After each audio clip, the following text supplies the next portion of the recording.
Welcome to International Tour mga Mars, and this time naman i-showcase ko sa inyo yung mga street foods, exotic street foods ng mga iba-ibang bansa. Pero ngayon, unahin natin yung Cambodia mga Mars, okay?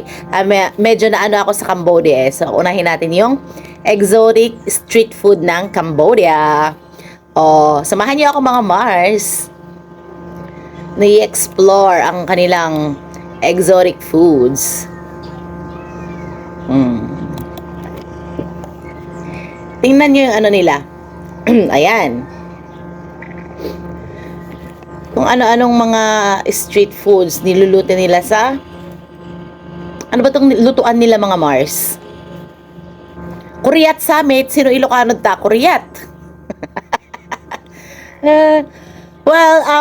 Asia to, kaya huwag tayong magtaka kung meron sila nang meron tayo mga exotic animals like ito, tingnan nyo, parang ano siya, dapay sili na ni Mars.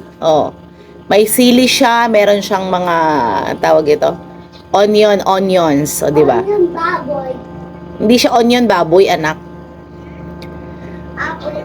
Ang sarap ng pagkakaluto mga Mars. Ay, Apo. Sino ti Ilocano? Parang ang sarap ng pagkakaluto nila. Grasshopper nga. Kuryat. Kuryat. Kuryat mga Mars. Tsaka ito naman, do not... Remote. Huwag mong lakasan yung TV. Yun namang isa, ano ba yun? Ito, ano nga yun tong niluluto nila? Yung may sipit. Alam niyo yung may sipit? Yun naman yun. May sipit. Yun yung ano. Tingnan niyo, may iba-iba. Meron siyang... yan Ano yan? Gagamba ba yan? Yan yung uod naman yung isa. Ayun, hipon. Hindi siya exotic kung hipon.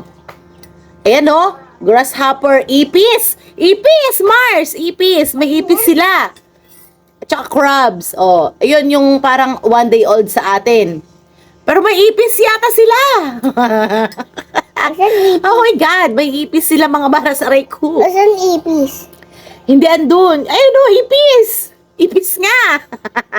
Diyos ko. Yung inaano ni ate, yan ipis. Yung kinukuha niya. Ipis kinukuha. Ipis.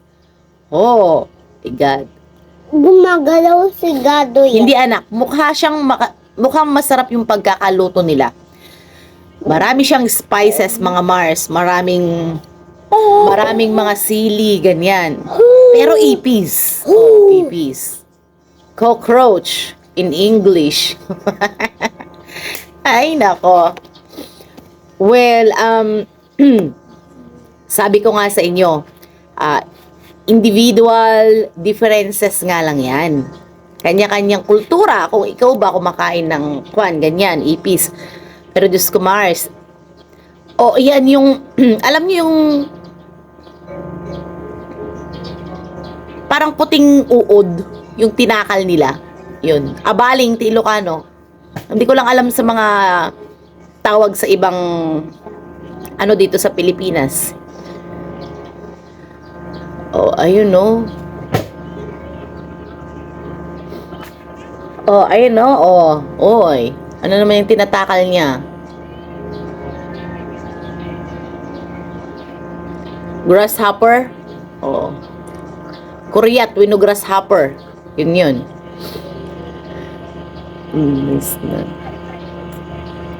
Pero meron siya yung palakarin yata. Yung itim, yung malalaking parang hindi naman siya spider ba yan na malalaki? Spider? Yes. Ano kaya yung kulay itim na yun, yung may sili, yung hindi siya mabili? Ayun, nasa dulo. Ano kaya yung itim na yan mga Mars, no? Diba? Ano kaya yung itim na yun? Yan parang gagamba naman yata yan mga... gagambang malalaki mga Mars. Gagamba? Gagambang malalaki, yung kulay itim. Ayan, ayan, oh. Oh, Malaki naman gagamba. lalaki. Kinakain nila, anak. Sarap siguro yan. Hindi yung masarap. It's yummy for them. Mama, hindi yan yung kinakain. Oh, yung hipon hindi mabili dito sa Pilipinas, siguro mabili yan. Hipon, mga Mars, no? Ayan, oh, oh. Mama, matutumba ako. Be careful. Oh, yung ipis mabili sa kanilang mga Mars, yung ipis. Well, I hope you enjoyed our exotic international food tour sa Cambodia. See you on my next tour, babush. Babush.